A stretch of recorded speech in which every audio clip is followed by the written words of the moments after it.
Welcome to the Virtual Center for the Study of the Constitution and Civic Responsibility, an ongoing inquiry into American political origins and evolving institutions. The Executive Director of the Virtual Center is Dr. Bill O'Brien. He's also your host for this continuing conversation. Here he is now, Dr. Bill O'Brien. Thank you, Bob Kincaid. Welcome to a new week of broadcasting here at the Virtual Center for the Study of the Constitution and Civic Responsibility. It is Monday. It is the 25th day of January in the year 2016. It is a pleasure to be with you today. Of course, we're up to our proverbial whatever in snow, as is the entire eastern portion of the United States, but it's an absolutely gorgeous day and not quite as pretty here as it was yesterday because the sun's not as bright. It's warmer, but we have some clouds. Yesterday, blue sky, sunshine. The day after a major storm leaves the area is always so beautiful, and the air's so crisp and clean, and it was just delightful. And it was a very, very dangerous storm and a very serious one. It cost a lot of life and destruction of property as well. And I've been watching reports about the flooding along the New Jersey coast, and obviously in a major event like this, there are obviously human costs, and we must constantly think about those kinds of things. But the fact that we are together here at the Virtual Center today, I look forward to it. I welcome the opportunity, as I always do, to be here. I do apologize for the cancellation of the program on Wednesday. That was my doing. I got involved in a meeting that I really believed was too important to not allow to happen. So I called Bob Kincaid early in the morning and asked him to play a substitute program because I had to leave town to attend this meeting, and I knew I wouldn't be back in time for our regular program on Wednesday. And in looking back at my notes, I do recognize that the program that we were scheduled to address on Wednesday focused principally on Washington's farewell address, because we were dealing with the two-party system, and that's kind of where we stopped. And we were about to open on Wednesday with the treatment or the consideration of Washington's farewell address in light of two parties. If it's okay with you, I'm going to postpone that maybe a day until tomorrow, and let me tell you why. In the course of one of our programs last weekend, as you know, we did a program Monday and another one on Tuesday. In one of those programs, and I can't remember which one, we kind of offhandedly bumped into an issue that I treated rather quickly, and it came up. It was an issue that needed to be addressed, and I can remember making a few comments about it, but I didn't want to lose the focus of our program, so I didn't allow it to become a tangent and go off in pursuit of it, if that makes sense. And the issue was reading, and trying to find strategies or ways to improve reading and improve reading comprehension. And if you'll recall, the suggestion that I made was to preface, or before you start to read something, a textbook, if you're taking a class, or a book that is challenging and perhaps difficult. I don't mean one of these light, novels, love stories, or anything like that, but a book that really requires some serious engagement of the mind, if you will.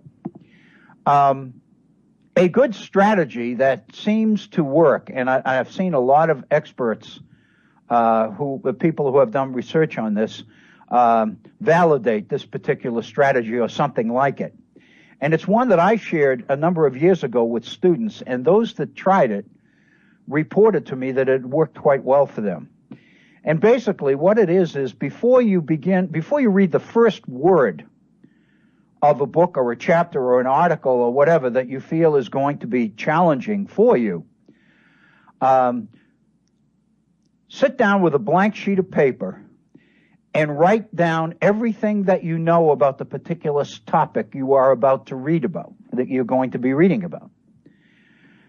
And obviously, the first reaction is we're not going to know much because we haven't read it yet. But the fact of the matter is, if comprehension is a problem for you, chances are that even when you do read it, you're going to have trouble understanding what it's about.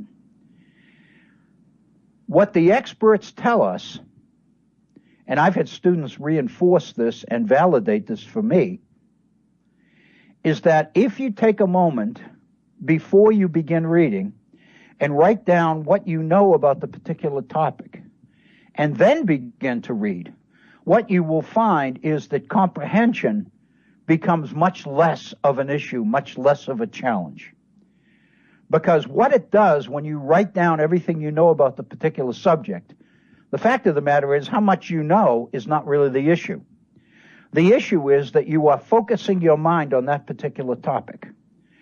And if you, with your mind completely focused on the subject at hand, if you begin to read the particular chapter, the particular article or book or whatever it happens to be, at that point in time, the intensity of your focus will resolve a lot of the comprehension problems for you. Plus the fact that it's probably going to reinforce the fact that you knew much more about that subject than you even dreamed that you did. That is pretty much a summation of what I made in the midst, the comments I made in the midst of a program on a totally different topic last week, which I believe was the nature of the American two-party system.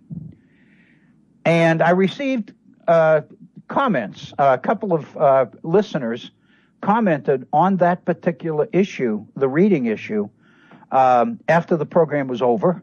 I received a phone call from a member of my own family who happened to be listening that day, and he also made the point and says, that's really interesting. I'm going to try that. I never thought of that. And I thought, then I looked at my emails and I saw that I had 2 emails on the same issue. And I thought, to me, it was just a side issue that really wasn't germane to the key main topic at hand that day, but it just goes to show you that you never know. So anyway, I made the decision over the weekend, based on that, that I'd like to return to this and maybe make a significant portion of today's program devote to the issue of reading, and give people, additional information, and give them an opportunity to try it out and respond and see whether it works or not. And then we can return to the subject perhaps in maybe next week or another day, and pursue this topic even further, because there seemed to be some interest in it. And if I can do anything to help people work out an issue like this, I'm more than eager to do that. So what I'd like to do is deal with that issue and a couple of other issues on today's program, and maybe postpone the Washington's Farewell Address topic until perhaps tomorrow. We've got to deal with it, because if we're going to look at political parties, it seems to me that Washington's Farewell Address is very significant for not only for what it says, but for what it assumes. And I can remember, now that I mention it, that the very final comment that I made on our last program together was a piece of information, which is that Washington's Farewell Address was written by Alexander Hamilton. And that is indeed true. Fact of the matter is, Washington requested Hamilton and Jefferson both to give him their thoughts on the message that he should leave the country with before he retired from office, as he refused to, decline to run for a third term. And basically, he was taken by Hamilton's comment, and so basically that became the basis of his farewell address. As always, we do solicit your input or your participation, active participation in our program. We have a phone number, and it is a 304 area code number, and it will get you on the air so that you can share your thoughts and ideas, concerns, criticisms, suggestions, whatever they might be, with not only with me but with our listeners. Our phone number is area code 304-663-4676. 304-663-4676. And 4676, as we know, translates into Horn, H-O-R-N. My email address, and I mentioned that I did receive a couple of emails on this particular issue of reading. My email address is waobrien906@gmail.com. That's waobrien, O-B-R-I-E-N, 906, all one word, lowercase, at gmail.com. And finally, I want to call your attention, as I try to remember to do each day, to our Facebook page. We've had it up now for 4 or 5 months, and there's quite a bit on there. I know that in the last 24 hours, I have posted 2 totally different items or issues or position papers, if you will, on our Facebook page. And so I do call your attention to that, and I invite you to not only look at the commentary that's there, because it's all these are all very, very opinionated pieces that I've written on this, that, and the other thing. And I do obviously solicit your reaction, your response, your suggestions, comments, whatever. And I invite you to if indeed your Facebook page does give you an opportunity to comment on what's on our Facebook page, I would welcome that. On the other hand, if you want to drop me an email or indeed call in on the program about something that you've seen on our Facebook page, I would welcome that as well. So with that, I'd like to get into today's program a little bit. And before we get into our reading issue, there are just a couple of other minor, when I say minor issues, different issues, let's put it that way, that I'd like to share with you as well. And one of them, I kind of alerted Bob Kincaid before we went on the air about this particular issue. A couple of days ago, on the 22nd of January, in the midst of the blizzard, the storm, the blizzard, the snowstorm. It wasn't really technically a blizzard, I guess, because the winds weren't high enough and consistent enough to qualify.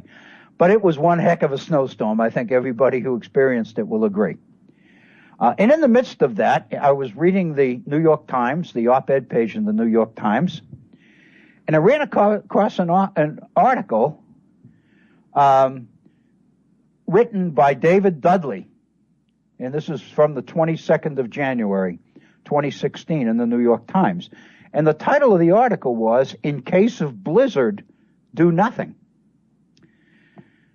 And I thought that's kind of an intriguing topic, and here I am sitting, looking out the window, watching the snow pile up, and I was intrigued by the topic, so I read it, and I wasn't disappointed. I found it to be, it's not that long, so if you would like to look it up yourself, it's the January 22nd New York Times. The author is David Dudley. And the title of the piece is, "In Case of Blizzard, Do Nothing." I found it to be extremely well written. So well written, in fact, that the presentation is, at least in some portions, I believed, as positive as the content itself. And the content itself was pretty darn good, I thought.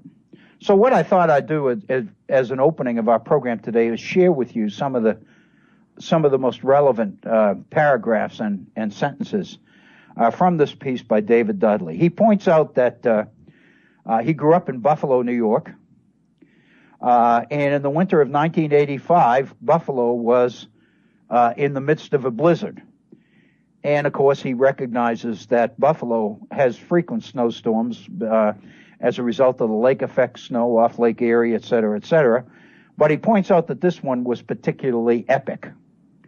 And he said that the mayor at the time, whose name was Jimmy Griffin, the author refers to him as a blustery Irish-American mayor, Jimmy Griffin, was at pains to try to persuade the people to stay off the roads. Go about their business. Stop trying to go about their business as conditions deteriorated. He encouraged Buffalonians, quote, to relax, stay inside, and grab a six-pack. And that, from his perspective, was the best advice that he could give. And the author points out that after that, Griffin's was known by the name Jimmy Sixpack. This is one of the sentences he uses about a blizzard. He says, the snow gods reserve special contempt for those who don't respect their ability to bring human activity to a standstill. The snow cares not for your deadlines, your happy hour plans, your scheduled C-section. It wants only to fall on the ground and lie there. And it wants you to do that too. I just thought that was a beautiful couple of sentences. The snow gods reserve special contempt for those who don't respect their ability to bring human activity to a standstill. The snow cares not for your deadlines, your happy hour plans, your scheduled C-section. It wants only to fall on the ground and lie there. It wants you to do that too. It wants you, he says later in the thing, he wants you to submit, surrender, hunker down. A snowstorm rewards indolence and punishes go-getters, which is only one of the many reasons it's the best natural disaster there is. And I thought a lot about that. And that's pretty clever. That's pretty perceptive. It's the best natural disaster there is.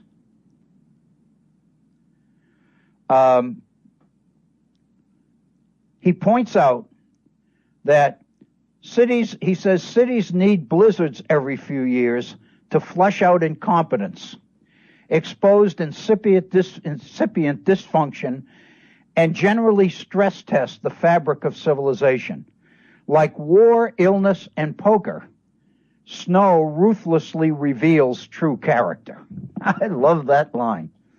Snow ruthlessly reveals true character.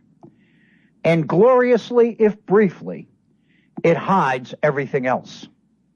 The plastic grocery bags and mini marts and dog poop and salt grime Toyotas and sundry disorder of modernity. Watching the quotidian, Bob and I were talking about that word. I hadn't come across that word before. Quotidian, Quotidian, which means daily, every day. He says, watching the quotidian American crudscape transform into a fairy tale kingdom is a legitimate wonder. Name another disaster that leaves the afflicted region more attractive in its wake. Think about that. Name another disaster that leads the afflicted region more attractive in its wake.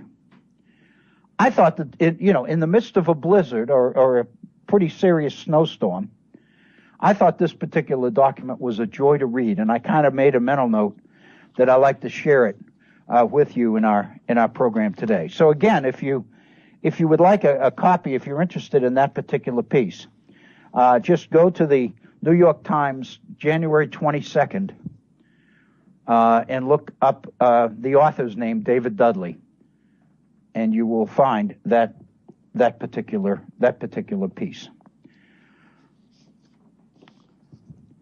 Here in West Virginia, over the last week or so, maybe a little bit longer than that, the governor's State of the State message was delivered on a Wednesday evening, the night after President Obama's State of the Union message, which was delivered on Tuesday, I believe January 18th. I can't remember the exact date, but I think that was correct. And on the next day, Wednesday, the governor of West Virginia delivered his State of the State.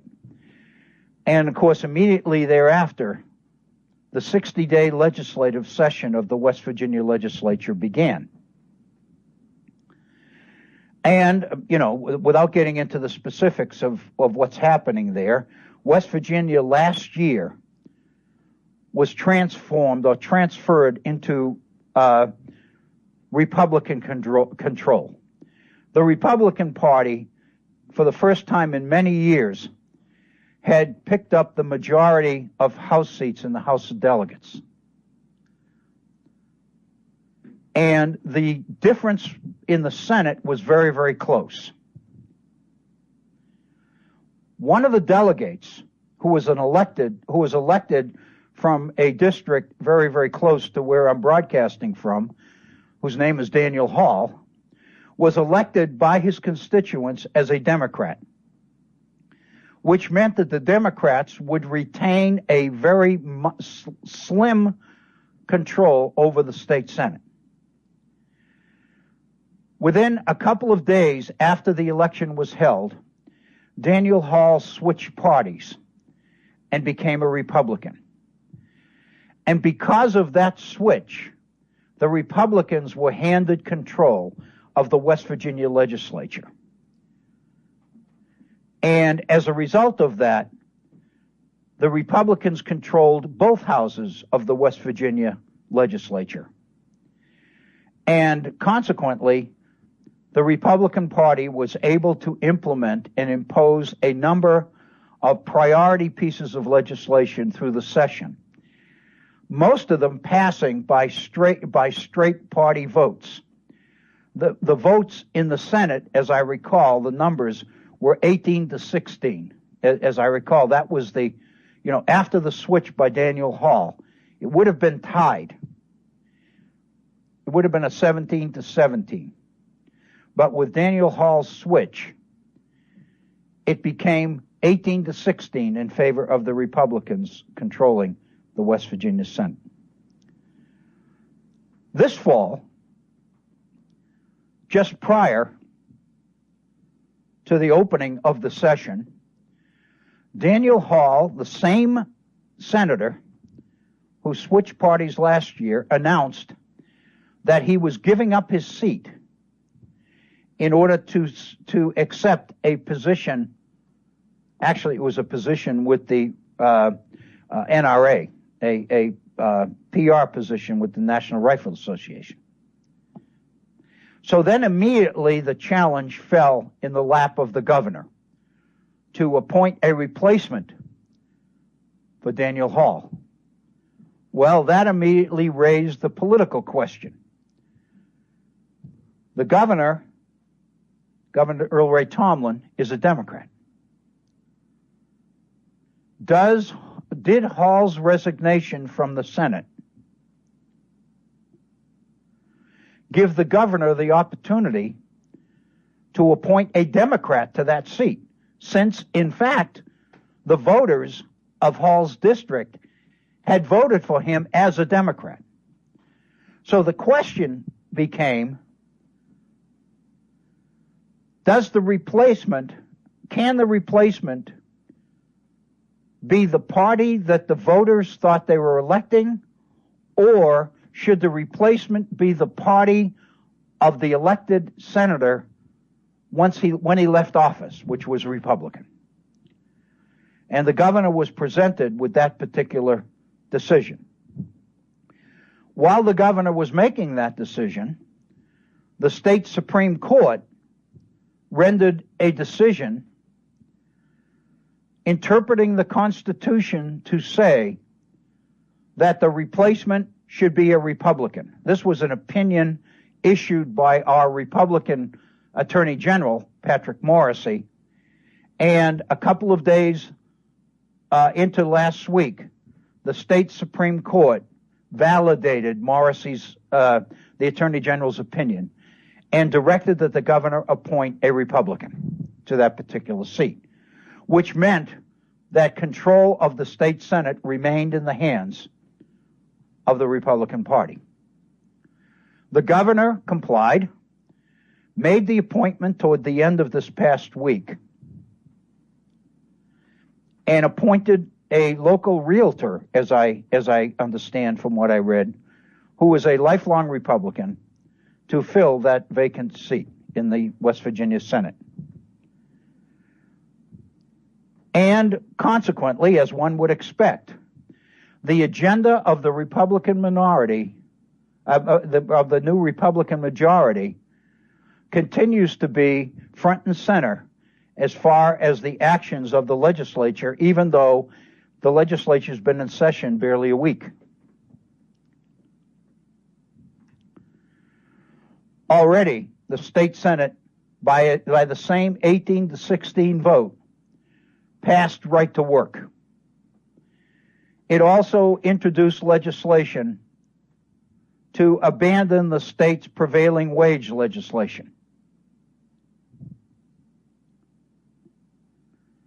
It's very interesting that on the day last week, and I believe it could have been Friday or Saturday, when the legislature the Senate was voting on right to work, the galleries were packed with pro-labor people.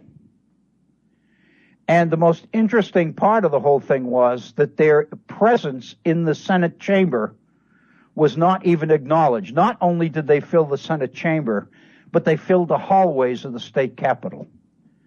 There were hundreds, if not thousands, of demonstrators there lobbying against right to work. The fact of the matter is their presence in the Senate gallery was not even acknowledged by the president of the Senate, who is a Republican candidate for governor of the state, by the way. One member of the Senate, one Republican member of the Senate, made a very sarcastic comment on the floor of the Senate that the majority was well advised to ignore the people sitting up in the gallery because the people that we represent are out there working, not sitting in the Senate chamber lobbying or demonstrating or whatever. A Democratic senator responded to this by apologizing to the people in the gallery in the name of the members of the West Virginia Senate, arguing that it was absolutely a disgrace to totally ignore and not even acknowledge citizens who were exercising their right as citizens to influence legislation and to let the senators know their will, their priority before votes were cast. When the gavel fell, the right to work legislation passed by the same 18-16 majority. What really, that's really the background to this particular issue that I'd like to address. Because what intrigued me most about this particular situation, this particular issue, obviously was the behavior of the people involved, yes. I too was appalled because I saw live videos of the crowds packing the hallways of the state capitol as the president of the Senate and the Speaker of the House, which is also Republican-controlled, walked through the hallways, through the gauntlet of demonstrators there, to their respective galleries, looking straight ahead, up in the air a bit, and absolutely ignoring the reality of the hundreds, indeed thousands of people around them. And one of the things that really bothered me was that when I first came to West Virginia, which is 25 years ago now, as a permanent resident, I was here my first job was here in West Virginia in the early 1970s, 1971 through 75. Then I left the state for 15, 16 years and went to Richmond, Virginia, and then I returned to West Virginia in 91. So I've been back in West Virginia for 25 years. And one of the things that was pointed out to me early on during West Virginia's regular 60-day legislative sessions at the beginning of each year is the extent to which West Virginia signifies democracy in action in a lot of ways. I grew up in New England, and I grew up with the New England heritage of the very famous town meetings, which were all the way back to the colonial period, and how the people in communities used to get together and express their will to elected representatives, to members of the legislature, etc. I grew up with that. Here in West Virginia, lifelong West Virginians were prone to make a point that West Virginia is one of the few states in the Union where the people, citizens, are used to showing up on the legislative steps during sessions and expressing their will and their position, their druthers, on key pieces of legislation. In other words, in West Virginia, one could see democracy in action as close as it perhaps was being practiced in any other state. And those West Virginians who pointed this out to me in years past were very proud of that fact. I thought of that this weekend. And I kept thinking to myself, whatever that practice of open dialogue between the citizens, the voters, and their elected representatives, whatever substance there was to that relationship, the fact of the matter is it's pretty well going by the boards now. Because by totally ignoring people in the gallery and the demonstrators, not only in the hallways, but hundreds upon hundreds of demonstrators up the Capitol steps on the outside in the state capitol of Charleston, West Virginia, it's very clear that the voice of the people in today's politics in West Virginia bears little substance or little significance, carries little weight. I'm thinking back to when Richard Nixon was in the White House and the anti-war demonstrations were going on, and a reporter asked President Nixon if it bothered him that there were literally thousands of anti-war demonstrators parading in front of the White House. And they asked him whether that bothered him. And President Nixon's response was that it really didn't bother him at all, because those who he was representing, those whose voice he cared more about, were the millions of Americans who were not out there protesting and walking by the White House. In other words, the silent majority. And if you remember, the association of the term silent majority and the administration of President Richard Nixon seemed to go hand in hand. And that emphasis on the silent majority, we don't represent the people who are here, we represent the people who are not here. And that's really what's happening here, and that's what the Republican member of the Senate made a point of. But back to the issue at hand. What really got my attention in this particular issue was the vote itself. The straight party vote. Obviously, we know that the whole nature of political parties is to organize and get out the vote of that particular party's point of view. We've always had that. But the one thing we've always had as well are the people who were willing to break free of the mold, who were willing to vote against the party line, so to speak, who were really willing to stand out and speak their mind. And, you know, all things being equal, if it was really working the way it should, representing the will and the interest of constituents. representatives who were really willing to go against the tide, to buck the pressure, to vote according to party line or script, and take a position supported by constituents, whether in fact that was in line with the party priority or whether it was opposed to it.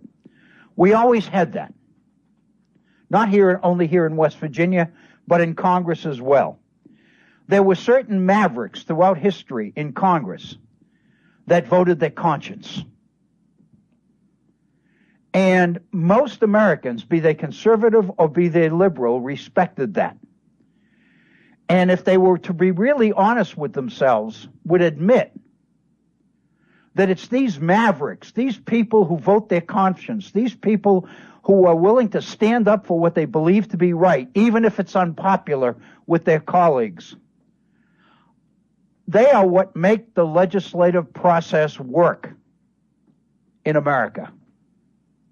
People would acknowledge. Sometimes, if they are standing up against the position that you support, they irritate you. But at the same time, once the cameras are gone, and once the doors are closed and you're sitting in your office by yourself, most of the time, people would conclude, I really respect that. And I wouldn't want to do anything that would inhibit the ability of principled people to stand up for what they believe is right. What's my point?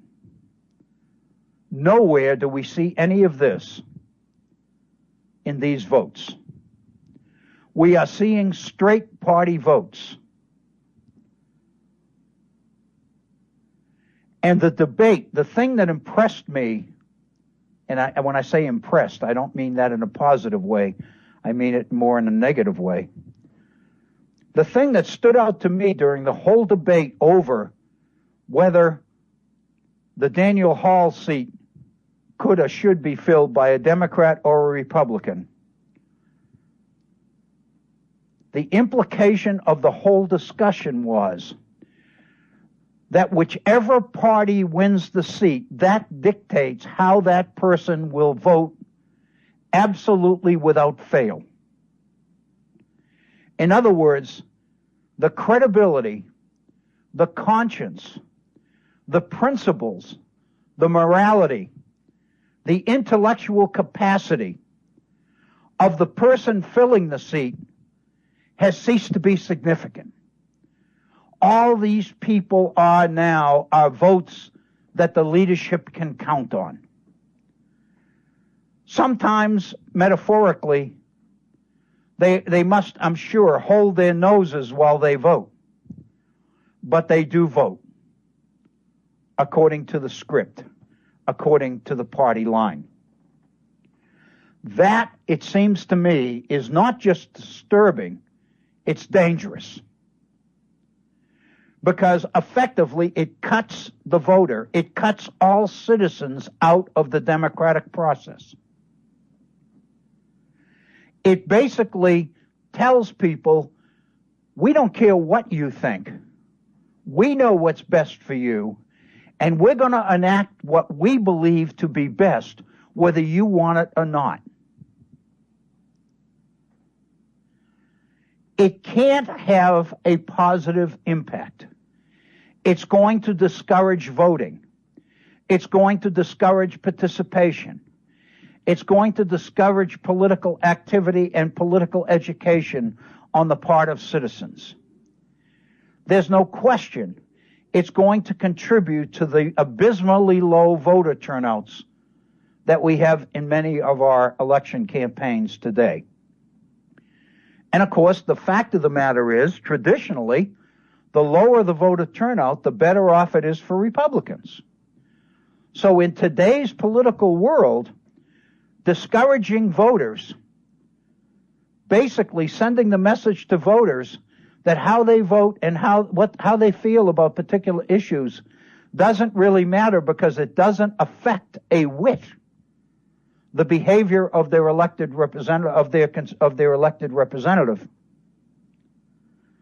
will go further to discourage participation and discourage voting than almost anything else.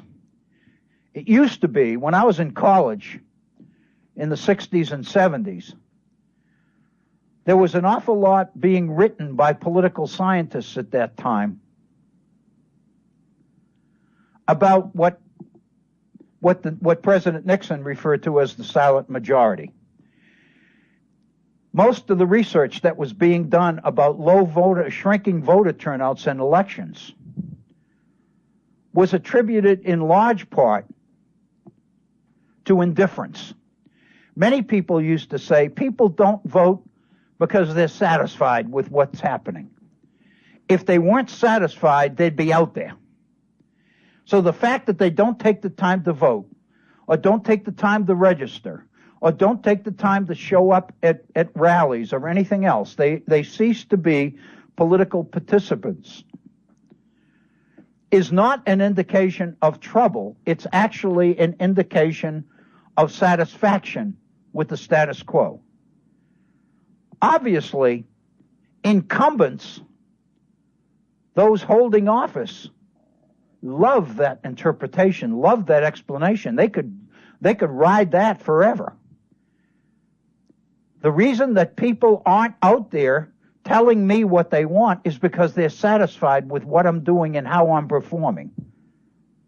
Talk about self-satisfied interpretation of data as a way to explain a shrinking turnout in our elections. And of course, the more local the election happened to be, the smaller the turnout. Fact of the matter is, what's happening now with voting in legislatures, straight party voting in legislatures,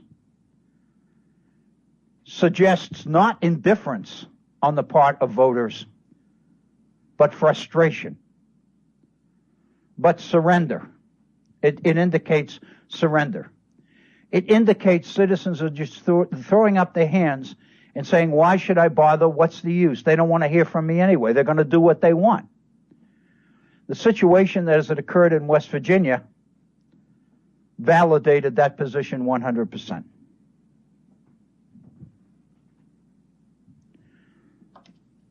Last Wednesday, on the 20th of January, 2016, I believe it was last Wednesday, Thomas Edsall, Edsall, wrote an op-ed piece in the New York Times. Edsall is a political commentator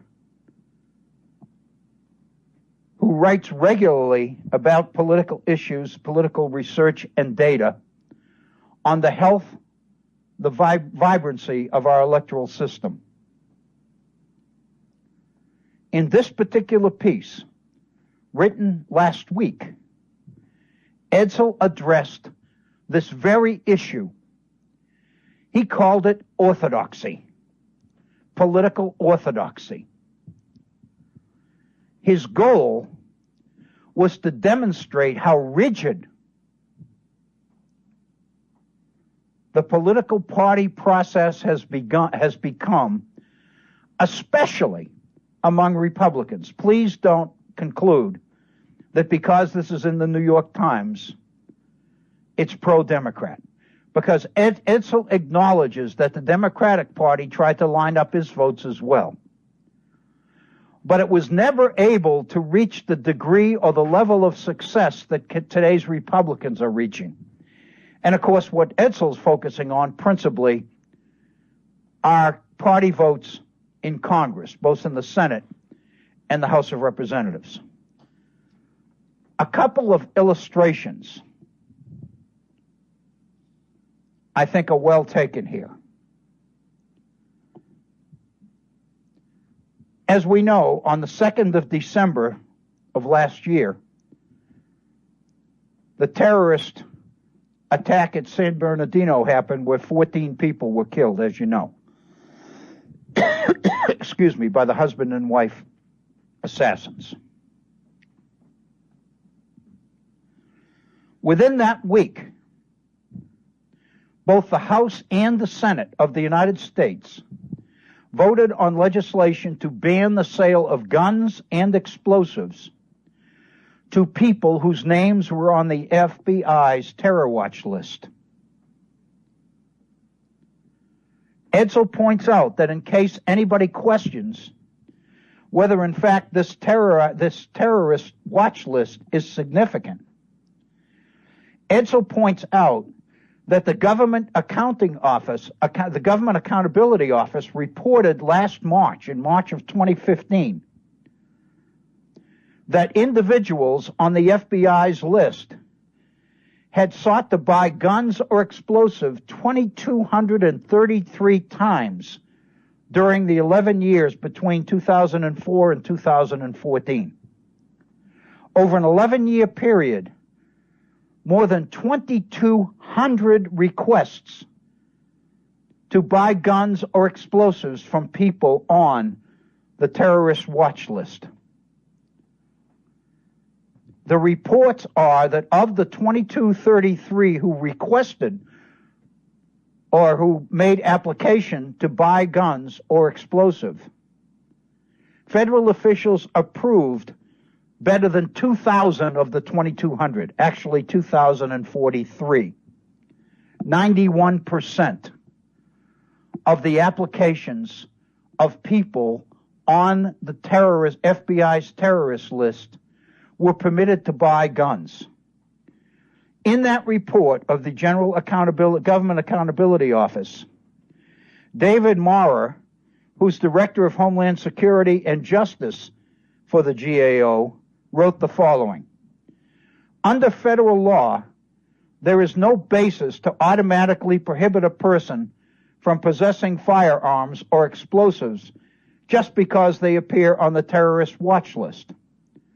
Rather, there must be some disqualifying factor, for example, prohibiting information pursuant to federal or state law, such as felony conviction or illegal immigration status, unquote.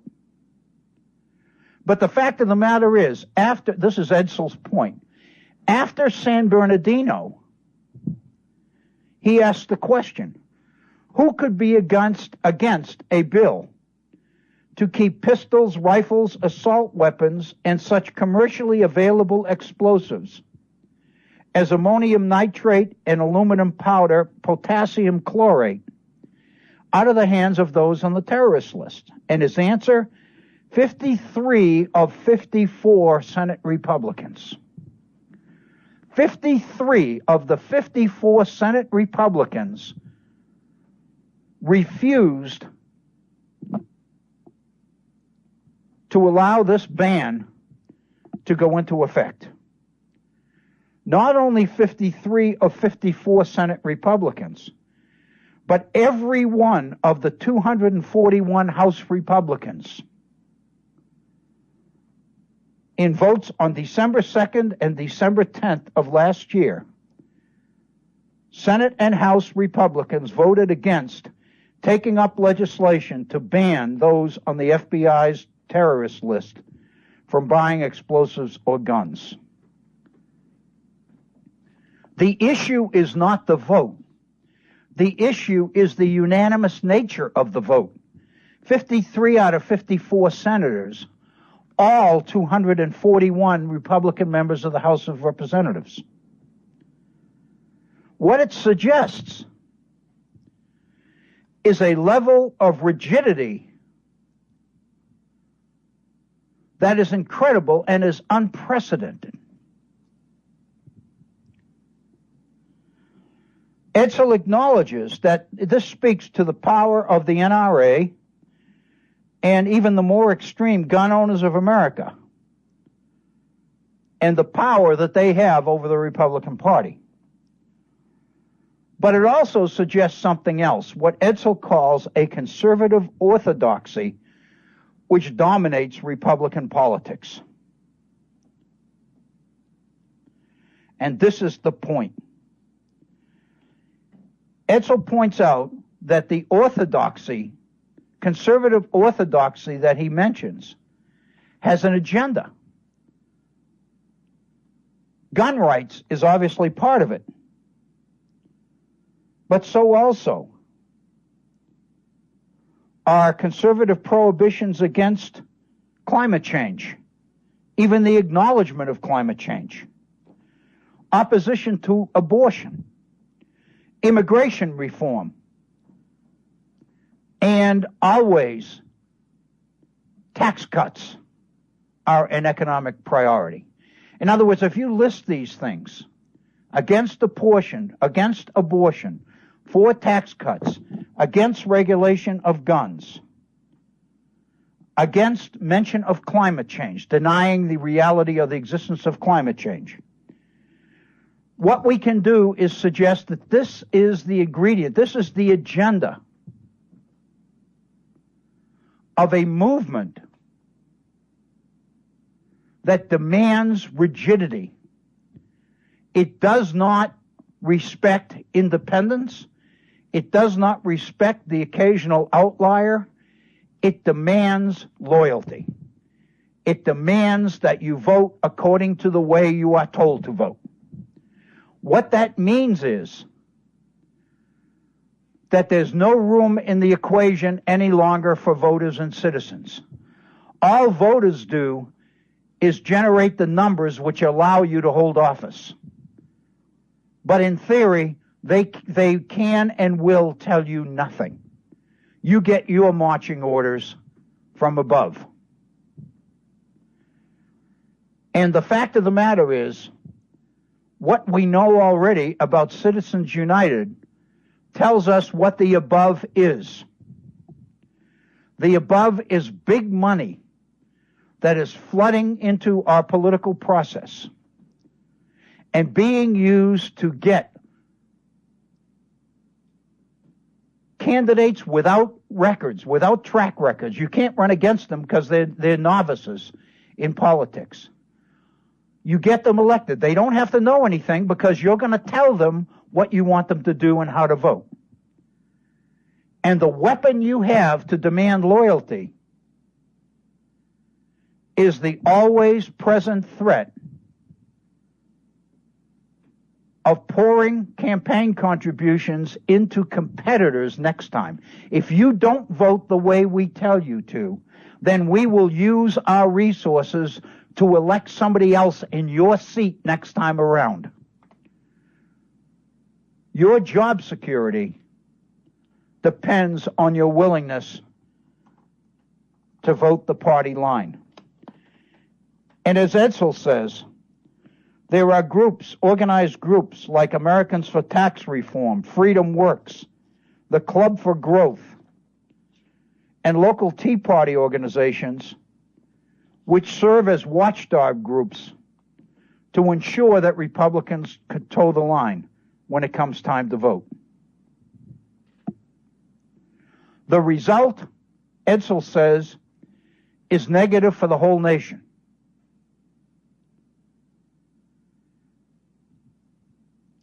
For example, he makes reference to the so-called American Recovery and Reinvestment Act of 2009, the $831 billion bailout stimulus legislation passed in 2009 to reduce unemployment. Everybody knows that it did.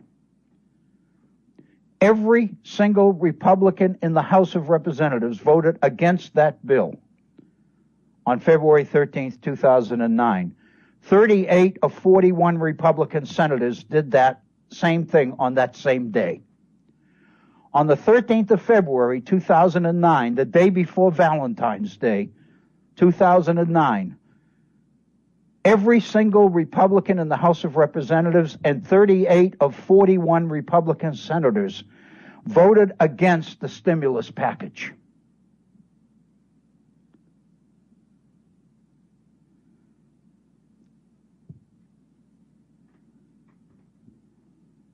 Infrastructure. One of the orthodox positions that Republicans adhere to is opposition to raising taxes.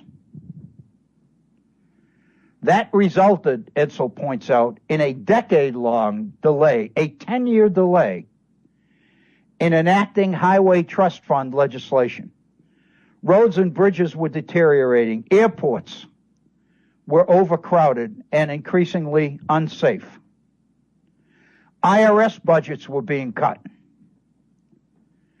And the government obviously was losing money, tax money, that it would recover in IRS investigations of people who were suspected of submitting fraudulent tax returns.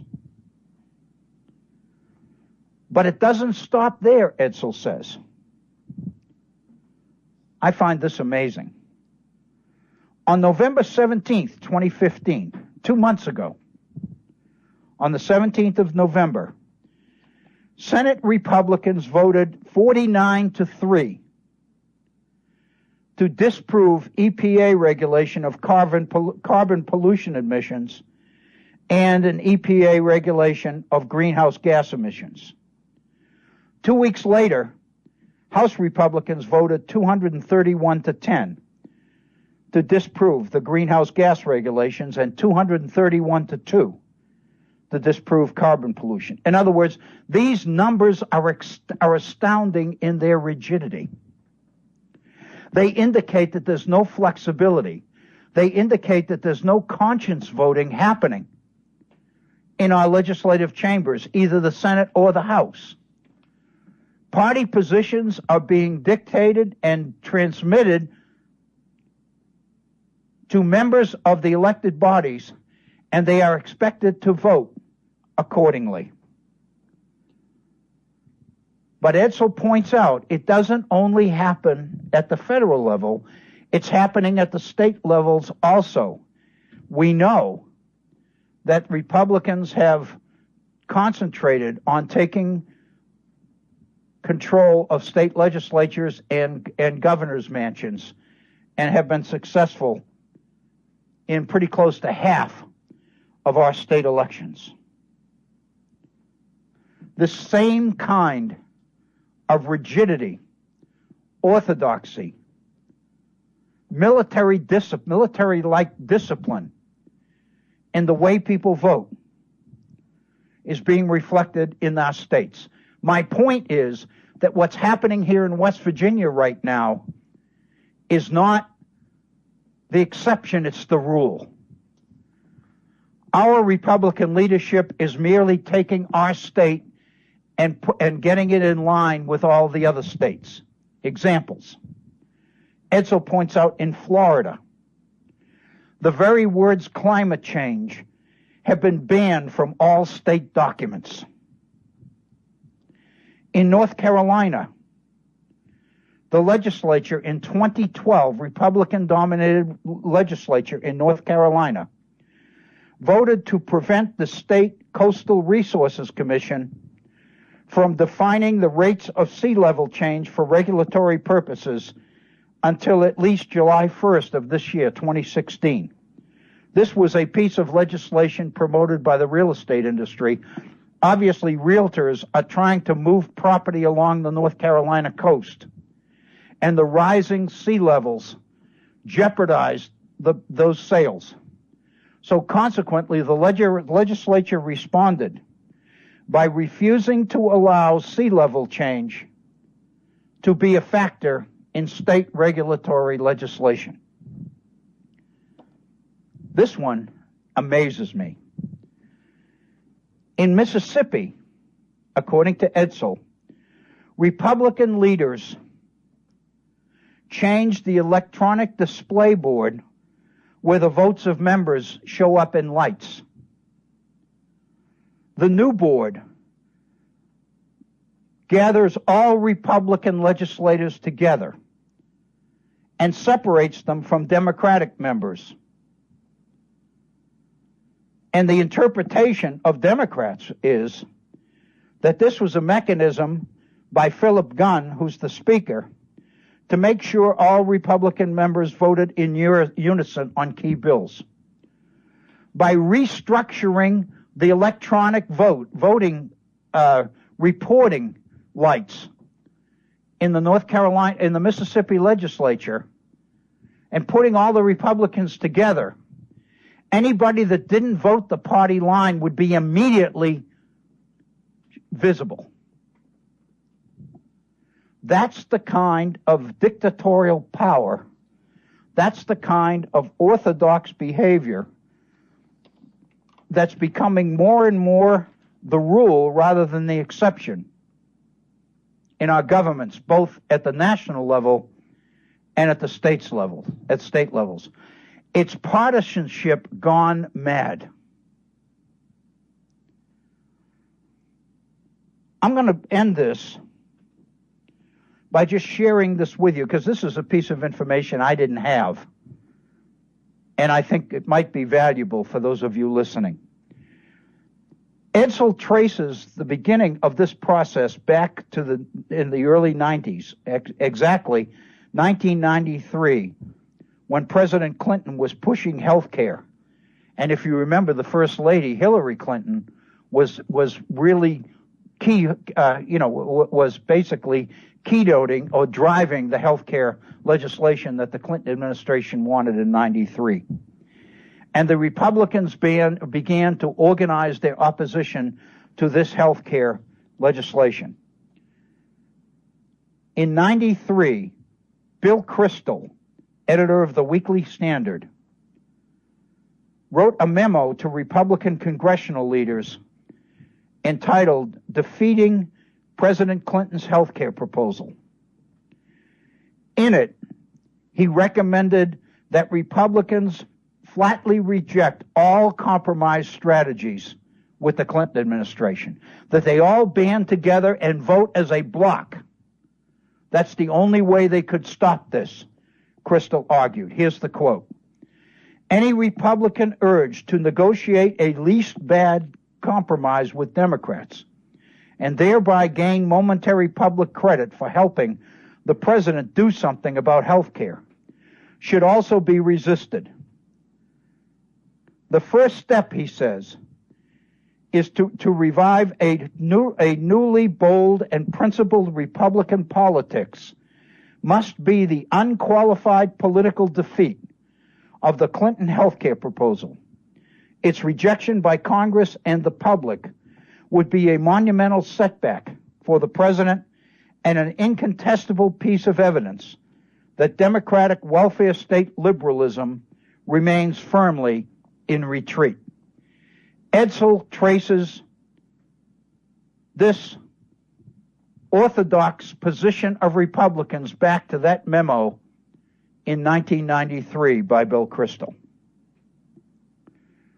Whatever you trace it to, the fact of the matter is, the reality is that it really is playing havoc, I believe, with the republic, with the political process.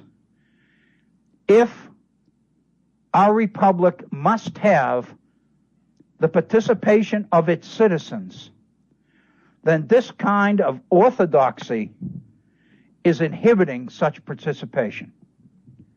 I believe it's a direct threat to the political process, and I worry a lot about what's happening here in my own state, West Virginia, which appears to be falling in line with these others. We've gone beyond the top of our first hour. It's 4 minutes after the hour. We're going to pause and take a 5-minute break.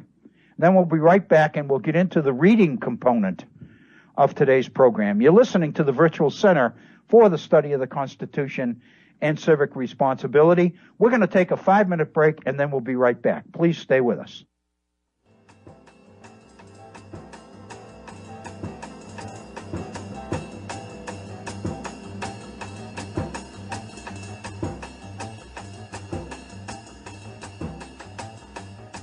We now return to the Virtual Center for the Study of the Constitution and Civic Responsibility. Here is Dr. Bill O'Brien. Thank you, Bob Kincaid. Welcome to our second hour here at the Virtual Center. We're starting a little bit late as we ran over our first hour. It is now 9 minutes after the hour, so we've got a good... I spent many years in higher education, and I'm used to 50-minute blocks of time, and that's exactly what we've got here in today's program. is about 50 minutes left, which means about 47 or 48 minutes of broadcast time. Welcome to the Monday edition of the Virtual Center. Today is the 25th day of January. It is a pleasure to be with you. If you are just joining us, welcome. If you've been with us through our first hour, then I want to thank you for staying with us. As we mentioned at the very outset of today's program, this second hour will be devoted almost exclusively to the issue of reading or improved reading. More specifically, improving reading, the ability to understand what we read, so-called comprehension. I'm taking my cue from a few of the comments that I received, which were very positive, about comments that I made in one of last week's programs, related to the issue of improving reading comprehension. So what I thought that I would do would be to devote at least an hour of one of our programs to this issue.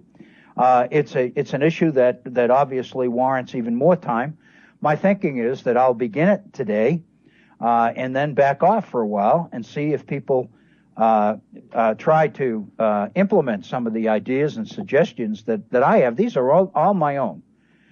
In fact, I was telling my wife last evening that I was going to do this, and she looked at some of the things I had and that I was going to propose and said, "Have you copyrighted this?" And I said, "Well, I mean, it's mine. I wrote it. I wrote this for students for classes that I was teaching, some years ago, 12, 15 years ago." And her point is, you ought to copyright it so people don't steal it. Well, if people steal it, that's fine. I don't care, because if it improves reading, that's really what it's all about. I do invite you to participate in our program by using our phone line and getting your thoughts and ideas on the air. Our phone number is area code 304-663-4676. That's 304-663-4676. My email address, if you'd like to communicate with us that way, is waobrien906@gmail.com. That's waobrien, OBRIEN 906@gmail.com.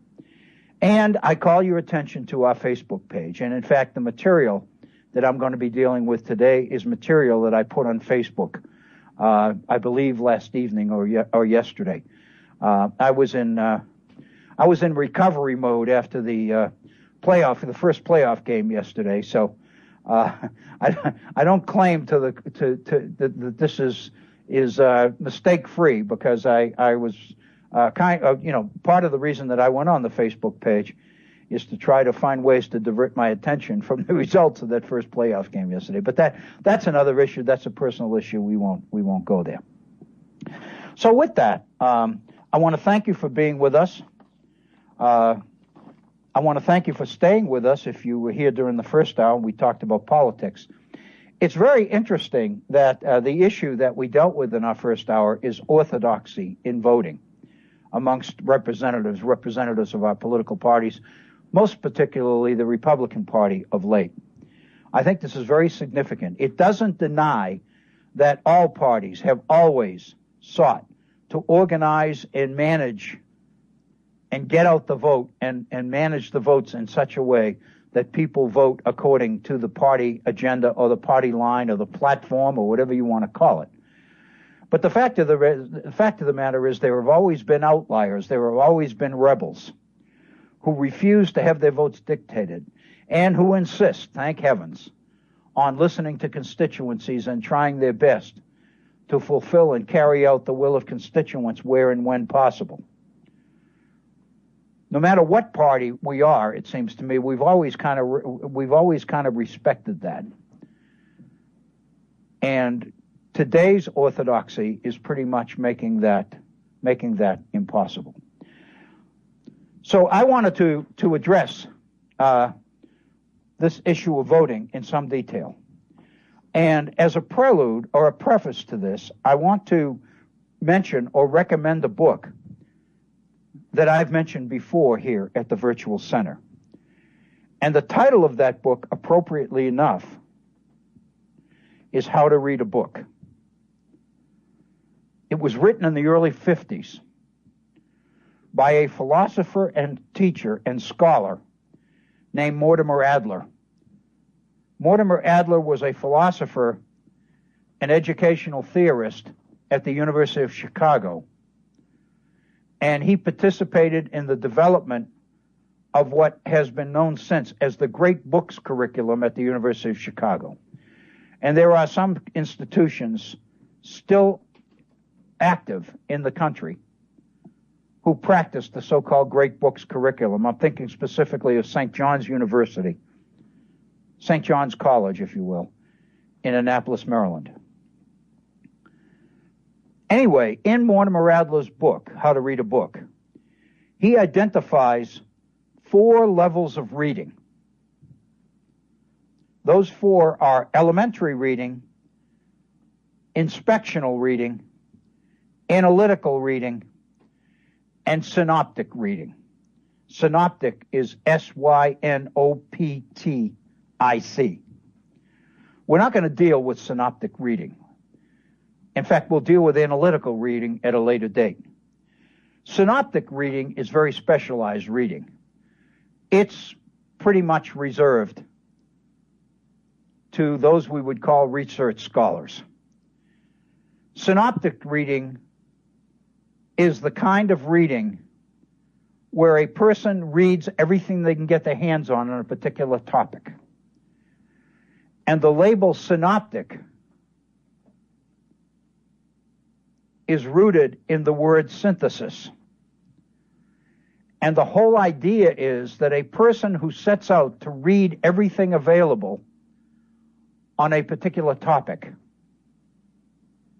and thereby become the acknowledged expert on that topic will then naturally begin to synthesize or to integrate or bring together the various sources and points of view on a particular subject.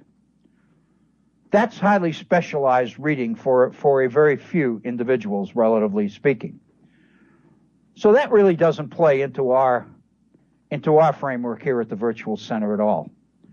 But the first 3 levels of reading do. Elementary reading, of course, is the basic learning how to read procedure that most of us went through in grade school.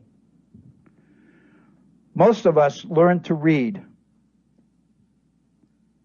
according to the very traditional idea of sounding out words, vowels, and consonants, sounding out syllables of words, and putting together words and trying to understand them in sentences, etc., etc. So the emphasis on vocabulary, on the meaning of words, on grammar, on when to use capitals and when to use punctuation and all of those things. It seems to me all of that speaks to a rather elementary level of reading. In our nation, in order to be defined or called literate, one must be able to navigate the elementary level. The problem is, and Mortimer Adler points this out, very few of us, even those who go to college, ever move beyond the elementary level. Most of us read according to the idea of sounding out words and sentences, but the fact of the matter is understanding what we read, comprehension, is something that most of us have believed just happens. Those that are the best readers, it is assumed, are the ones that master best comprehension. In other words, comprehension seems to define the better readers. And the weaker reader you are, the thinking goes, the more difficulty you have understanding what you read. But as long as we never proceed beyond the elementary level, most of us never get a chance to face the reality of what we confront. I've heard over the years, student after student in my classes make the point. I read the book, I read whatever the assignments are, I read it over and over again, but I really can't understand what I'm reading. We don't like to think about it, but that's a problem for many people in our society who are deemed literate. We are reputed to have the most literate society in the history of the world. But the fact of the matter is, most of us read only on the elementary level. It's only a very few of us that go beyond that. And that's what we're about here, is to begin to move out of the safe range into other levels of reading. And the one I'd like to address today is the second category in Mortimer Adler's list, which is called inspectional reading. Most of us would understand inspectional reading if we think of the word skimming. Skimming what we read in order to try to deduce or extract meaning without intensive reading, without reading every word. The idea is that there are strategies, and some people tend to be very good at skimming, at inspectional reading. My point is that inspectional reading is a valuable tool. If for no other reason, it saves time. It saves lots of time. Because if you become adept, skilled at inspectional reading, at skimming, you have the tools at your disposal to make the decision as to whether a particular book or a particular article is worth your time. I don't know about you, but I used to see it all the time. You go into a library, and you go into the book stacks, or into a bookstore, Barnes & Noble, or one of these bookstores that have Starbucks in them, and they serve coffee and sandwiches and everything else. And you look around the bookstore, and there are people there with books in their hand, and they're standing in front of the shelves packed with books, and they have a book in their hand. Did you ever wonder what they're doing? There's no way they can read the book while they stand there. Well, chances are some of them are inspectional readers. In other words, they're able to pick up a book, and in a matter of 5 minutes, 10 minutes, they're able to glean enough information to decide whether, in fact, that's a book they want to purchase, or if they're in the library, that's a book they want to check out. But by implication, when you make the decision to read a particular book or read a particular article, then what you're saying is, I believe or I know that there's enough worthwhile in this particular book or in this particular article for me that it's going to be worth my while to invest several hours of my life into reading this particular book and engaging what's there. In other words, actually engaging the book, understanding what's there, and maximizing the benefits of that particular book. All of us know that every book can't claim to be worth our time. If you are an avid reader, if you read a lot, then you have to find ways to streamline what you read. You can't read everything. Inspectional reading gives us the tools or the ability to find out what's there without necessarily going through the process and reading the whole thing. How many times have you gone to a movie, and when the movie ends and you're leaving the theater, if you're with somebody else, You say that was a waste of time. That was a waste of money. I wish I hadn't wasted my money on that movie. But you can't know that until you see it and spend your money. The cost of books suggests that you can't afford to do that. You can't afford to spend $25 and $30. Or if it's a paperback, $15, $16.95, whatever it might be. On books, unless you're pretty sure that what's in it is going to be worth the expense in purchasing it and the time devoted to reading it. So what I'd like to do is share with you a few tips on how to improve the skill of inspectional reading. How to basically own a book.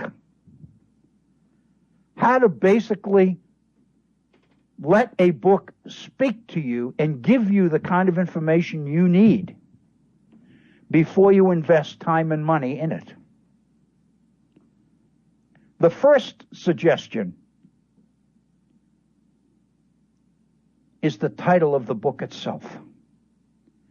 More specifically, the title page, which is inside 2 or 3 pages inside the front cover.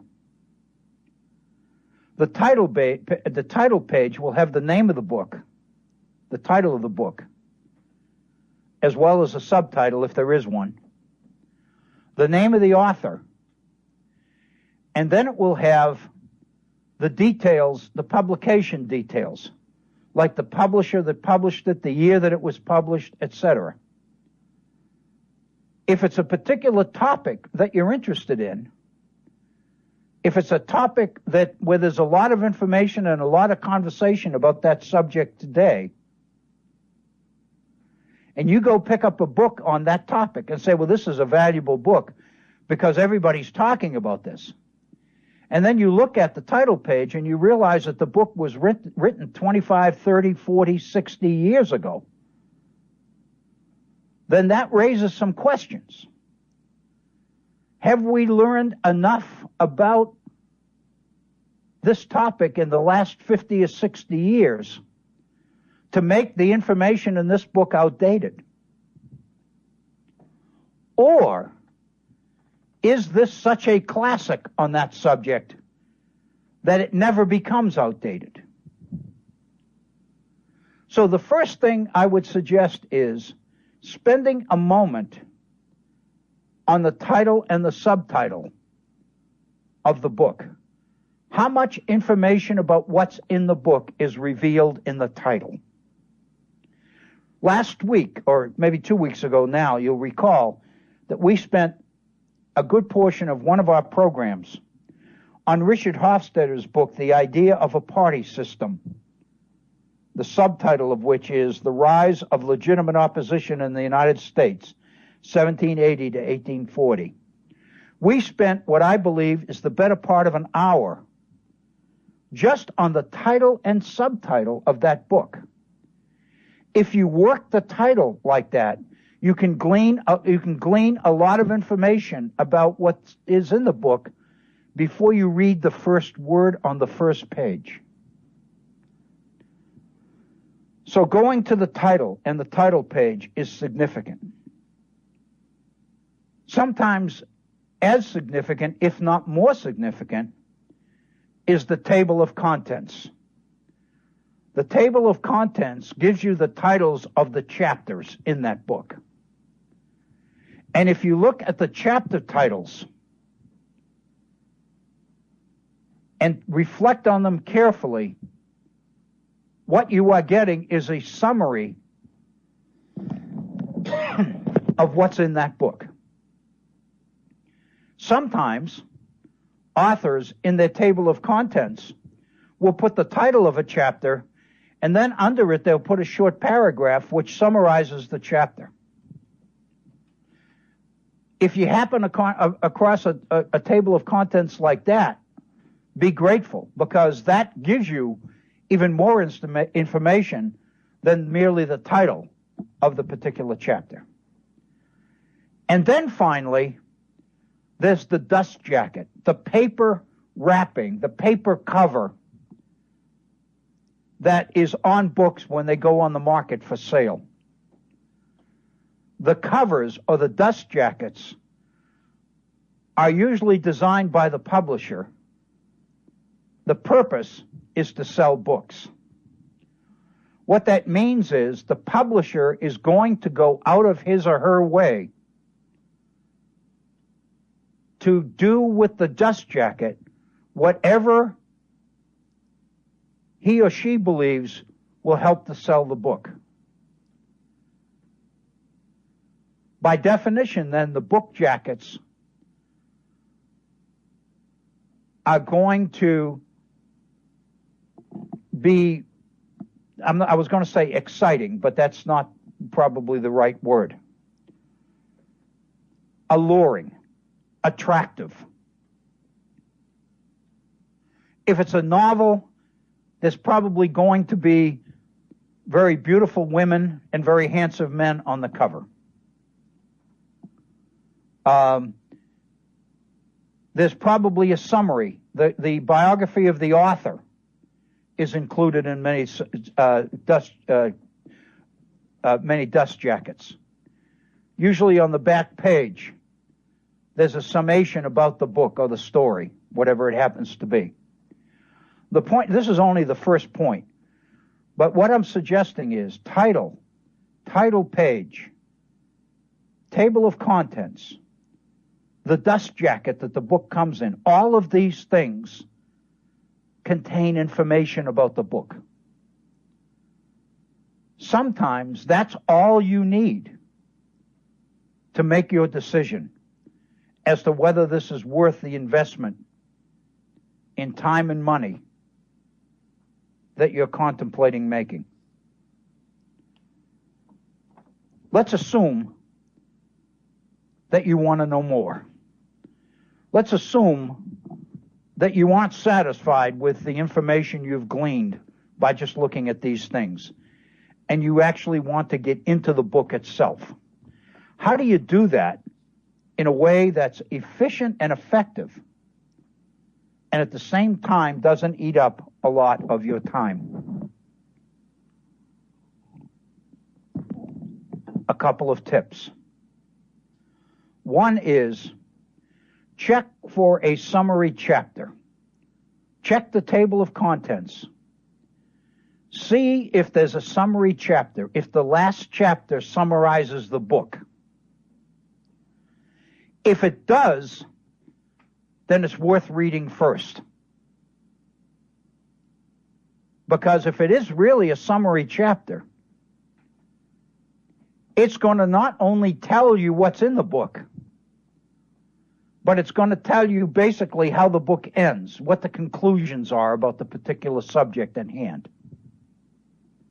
So if there's a summary chapter, very, very valuable, the first thing to look for as part of inspectional reading. A little bit more difficult to find, but equally valuable, are summaries at the end of paragraphs, at the end of chapters or sections of a particular book. This is especially true in textbooks. Textbooks will usually have a chapter, and each chapter is divided into units or sections. And if you're picking up a textbook, it's oftentimes helpful to go through a couple of chapters quickly. Just look at a couple of chapters, random chapters. Look at the various headings for each section, and then look at the final paragraph in that unit to see if it's a summary. Because obviously, if each section or each unit contains a summary paragraph at the end, then if you read the last paragraph in each section, you've got a pretty detailed summary of the whole chapter. If you do that for a couple of chapters, and the results are, hey man, this is good, I really need this, I got to read this baby. Think of what you've learned and how important that knowledge can be in terms of cost. If you're buying textbooks, my God, some textbooks are $100. So it's critical that you know as much as you can know before you part with that kind of money.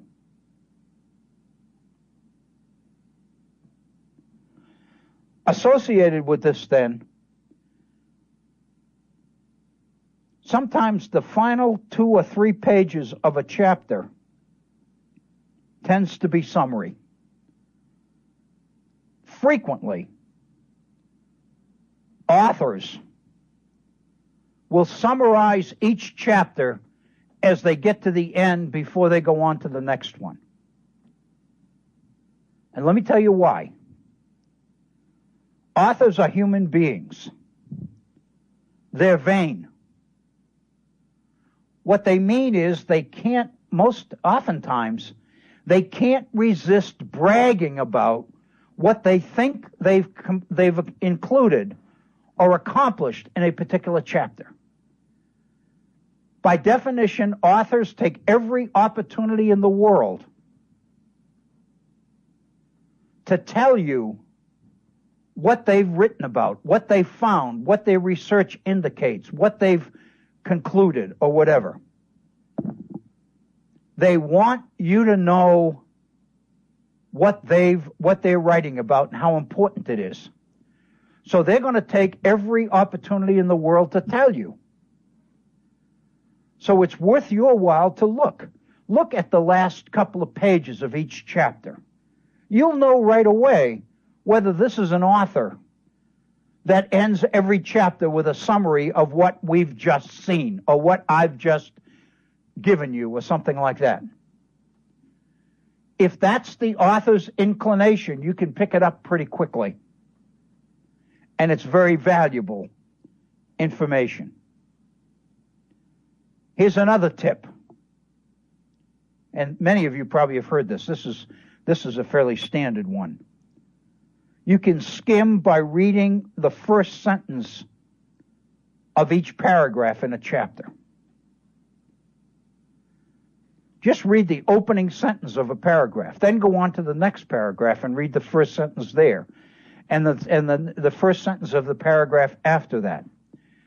If you've only gone through a couple, it may not make sense. There may not be a pattern.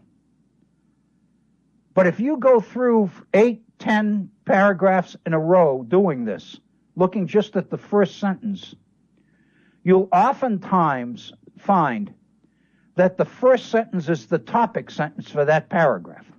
I mean, this is one of the things we learn in school about how to write. What makes a paragraph is that what's in it hangs together, that it belongs together. In other words, by definition, everything that belongs together in a particular message or a particular subject belongs in that particular paragraph.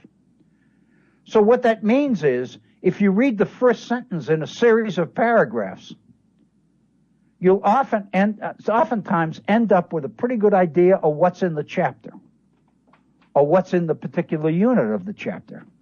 And of course, this is presuming that there aren't summaries at the end. In other words, you can actually go through and just read the topic sentence. Because as I mentioned, when we learn to write in school, what our teachers always told us is, what defines a paragraph is that everything in it belongs together. And the first sentence should be the topic sentence. It should basically identify what that paragraph's going to be about. And if the author has written according to the rules, and of course they don't have to, that's what authorship is about. But if they're a product of their grade school teaching, then they're going to organize their paragraphs in such a way that each one's going to have a topic sentence.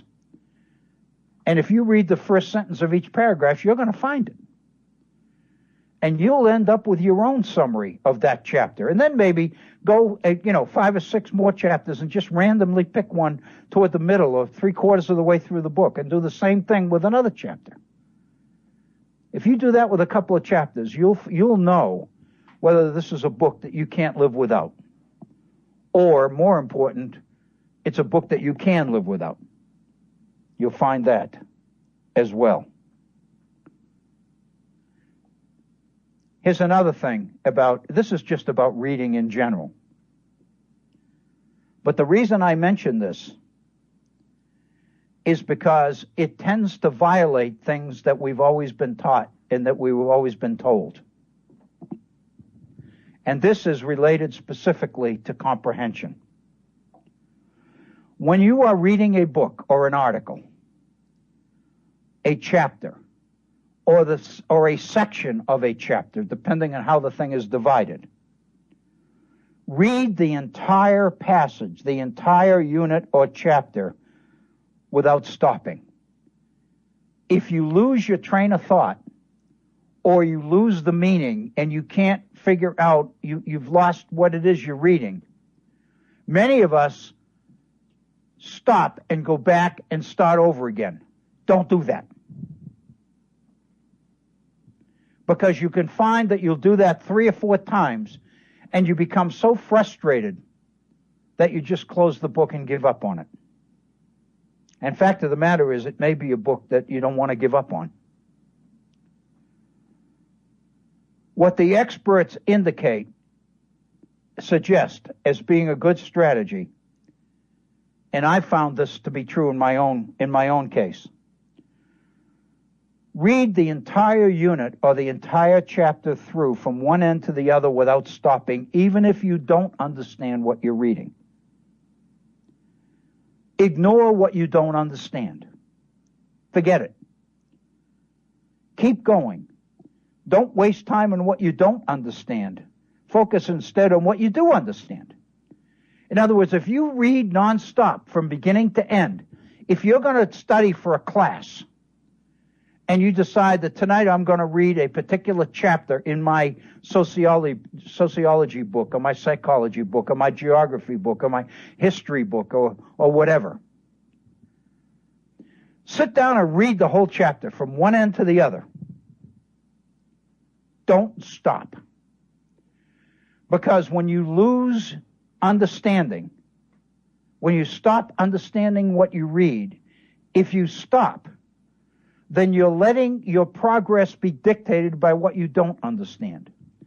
The fact of the matter is, if you read it all the way through from beginning to end, you're bound to understand something. You're bound to pick up something that was in the chapter. Note it. On a sheet of paper, scratch paper, a notebook, whatever. Jot down what you think you picked up from the chapter. Focus on what you do understand. Don't obsess over what you don't. And the fact of the matter is, if you go back and reread that chapter, chances are you'll pick up even more. But the fact of the matter is, you will not have lost what you picked up the first time. In other words, if you read it from beginning to end nonstop, what you want to do is capture what you understand. Don't be dissuaded by what you don't. And associated with that is the old advice we used to get from our grade school teachers. I can remember it. I'm sure you can as well. When you're reading a book, always read with a dictionary at your elbow, at your side. And when you come across a word that you don't know the meaning of, stop and look it up. Don't do that. What you are doing is you're losing meaning. You're losing your train of thought. You're going to lose everything that was in that chapter up to the point where you stop to look up a word. Your focus is going to be gone. And you're going to have to reestablish it all over again. All to look up the meaning of a word that you'll forget anyway. Earlier in the program today, I mentioned the word for me that was a new word, and it's the word quotidian. Quotidian means every day. And the author of the op-ed piece in the New York Times on blizzards talked about what magic a blizzard or a snowstorm is able to perform by covering up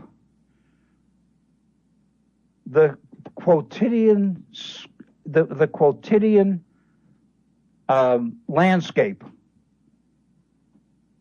of some of the most obscene, ugly parts of our civilization with a whole, fresh, clean coating of white snow. In other words, it transposes what the author David Dudley called a crudscape into something new and beautiful. The word quotidian, for me, was a new word. But the key is, don't stop to look it up. Figure out what it means from the context in which it's used, from the way it's used, where it is. What is the author talking about? What are some of the things it could mean, this particular word? This is not a test. You're not being graded. You're not being punished if you're wrong. You guess at the meaning. And as you go on, chances are you're going to figure out that, hey, I was right. That's exactly what it does mean. That's the way you want to expedite or speed up your ability to read. What I've said in what I've written, trust yourself to be able to figure out meanings from the context, the way that words are used. Remember, there's no penalty for guessing or for being wrong. I think that's very, very valuable, good information. And there's one more. But let me just go back. This is my summary, if you will, so that if somebody picks up this podcast or this archived presentation of today's program, as they come toward the very end, they're going to find that I've summarized the hour. Many of you have been in classes, maybe with teachers, that have particular strategies for doing this. One of the strategies that's very effective in a classroom is about 5 minutes before a particular class ends, just throw out the question to the students in the class and say, what have we learned today? What have I learned today that I didn't know before? And what you end up with is a summary of the day. And that summary is being provided by the people, the students, who are actually the ones that most need to have it. So what we've covered so far here is, in terms of inspectional reading, the title page, the table of contents, the dust jacket. Whatever information you can glean from those sources, make that your first step. The second step, especially with a book or an article, is a summary chapter, or in an article, a summary paragraph at the end. Nobody who's human is going to take the time to write a book or write an article and not end it with a summation of what they think they've proven or think that they've established or demonstrated. There's vanity associated with this. People are vain. People want to highlight and focus on what they think they've accomplished and what the value is of what they've written. So whether it's a summary paragraph at the end of an article or a summary chapter at the end of a book, most authors are going to provide that. Look for it. The third thing is to look at the last couple of pages of chapters to see whether, in fact, there may not be a formal summary chapter at the end of the book, but each chapter might have a closing paragraph which summarizes that particular chapter or that particular section of a particular chapter. If the chapter is divided into sections, then there may be summary paragraphs at the end of each section. If you put them all together, you've summarized the chapter. You've created your own summary of that particular chapter. A strategy of reading the first sentence of each paragraph is very, very valuable. along with that, and you can add this if you'd like, I think this is very helpful, except it takes time and a lot of people don't want to do it, is after you read the first sentence of a number of paragraphs, write down what you've learned or what you know from what you've read. Then go back and read the entire unit or the entire chapter. If you've gone through and read the first sentence of each paragraph first, and then you go back and read the whole thing, you'll be surprised as to how clear that chapter becomes. Comprehension, understanding what you read, has ceased to be a problem for you because you've been through the first sentence of each paragraph. And then when you get to the last paragraph in the chapter, then go back at the beginning and read the whole thing. And of course, you've already seen the first paragraph of the first sentence in each of the paragraphs in the chapter. So for you, comprehension is going to be rendered rather easy. The next thing is, once you start to read a chapter, read it to the end, or a section, or a unit of the chapter, or whatever. Don't stop in the middle because you don't understand what you're reading about. If you get to the end, jot down and make notes of what you did understand. Don't let what you didn't understand dictate your reaction to that particular book, or that particular article, or whatever. And then, associated with that of reading through without stopping, is the idea of stopping with a dictionary to look up words that you don't know or don't understand. It's important that you don't do that because you're going to lose your focus. You're going to lose your concentration. And everything that you've gained from reading up until the point that you ran into that word, you're going to lose. Which means you're going to have to go back and start all over again. All of it because you took the time to look up a word. The chances are 95% that you'll never remember the definition of anyway. If you can figure out the meaning of the word by the context in which it's presented, the way it's written, the way it's used, the meaning, it'll stick with you more anyway than just looking at the definition in a dictionary.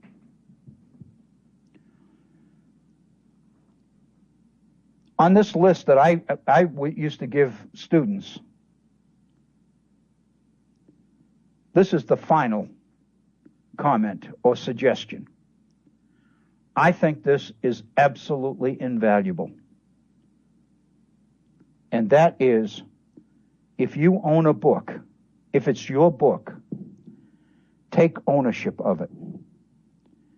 If it's your book, if you bought it, mark it up. Underline key parts.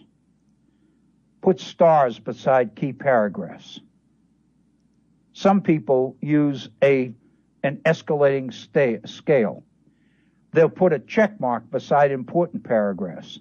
They'll put 2 check marks behind more important paragraphs. They'll put a star beside the most important paragraphs. It doesn't matter what system you adopt. It's yours. Nobody's going to grade you on it. Nobody's going to punish you for it. But if it works for you, it works for you. It's good. What I'm really insistent on is when I was in school, everybody used to say, books are sacrosanct. Don't mark them up. Don't defame them. Don't make a mark in a book. My recommendation, if I write a book, I want you to mark it up. I want you to highlight the most important things that I've said. I want you to comment on what I think are the most important things I've said. If you agree with me, say so. If you don't agree with me, tell me why. Make notes in the margins. Write on the margins. Write at the top of the page. if you get to the end of a chapter and it's only a third of a page and you've got 2/3 of a page that's totally blank, use that page to summarize what the chapter's about. Take ownership of the book if it's yours. If it's not yours, if it's a library book, use Post-it notes. As you read through, just have a little stack of Post-it notes. And if you come through to a key paragraph or a key page, just stick a Post-it note in there, so when you get through, you can go back and say, this was one of the most important pages in the book, or these 5 Post-it notes signify the 5 most important pages in this book. So then you may want to go back with a sheet of paper or a notebook or something and jot down why those are the 5 most important pages in the particular book. But if it's your book, if you own it, if it's going to go on your shelf after you finish it, mark it up, underline it, star it, write in the margins, make marginal notes to yourself. Many of you may have seen evidences in the past of people that have written well-known famous books. And sometimes you find where people have reproduced what is called their marginalia, their notes to themselves, their comments along the margins. Make those. And let me tell you why. After you finish the book and close it and put it back on your bookshelf, it may be a month before you take up or pick up that book again. It may be a year. It may be 10 years. It may be 20 years. The point is, you've invested hours and time in reading that book once. It seems to me not very efficient to have to go back and recreate the whole process again because you didn't capture it the first time. I do this all the time. If I pick a book off my bookshelf for this program and I look at it, I've underlined certain paragraphs. I've starred certain paragraphs. Or up at the top, at the very top of a page, I've written very important page, or this page is the one that matters, or key page, or something like that. So I thumb through the book and I look at those key sections and I reestablish my familiarity and my control with that book, even if it's been 10 or 20 or 30 years since I first read it. It's a very, very valuable thing to do. It saves a lot of time. It's a short-term investment. Obviously, if you're making notes to yourself as you read, you can't read as fast. But the fact of the matter is you are capturing the essence or the substance of what you're reading. Once you capture it, it's there for you forever. And the better you do it, and the more sophisticated your own personal system is for highlighting the important, the more important, the most important. Once you do that, one of the strategies I found, if you're going through a book and the author's saying, there are many reasons why this is an important subject. The first reason is such and such and such. And then you go 3 or 4 paragraphs, and then later it'll say, the second reason is, and then another 4 pages, and it'll say, the third reason is. Sometimes all you need to do in the margin is just put number 1, number 2, number 3, and what you know if you go back is that this is a series of key points. These are major points that you have numbered, that the author has identified. Very, very valuable when you go back after you've been away for a long time. All of these, I would suggest. We're at 58 minutes after the hour, so our program today is just about finished. But all I can say is every one of these strategies works. Some work better for some people, others work better for others. The fact of the matter is, reading is important. Reading a lot is very important. if you do read a lot, especially in today's world where everything is so fast and time is so scarce, whatever you can do to make what you read more efficient and to capture it for your own benefit, the better. That's the value of inspectional reading. It's a shame to pick up a 400-page book and read all the way to the end of it, and then at the end say, this has been a waste of time. I could have done without this book. I never would have missed it. Don't put yourself in that position. You can avoid it.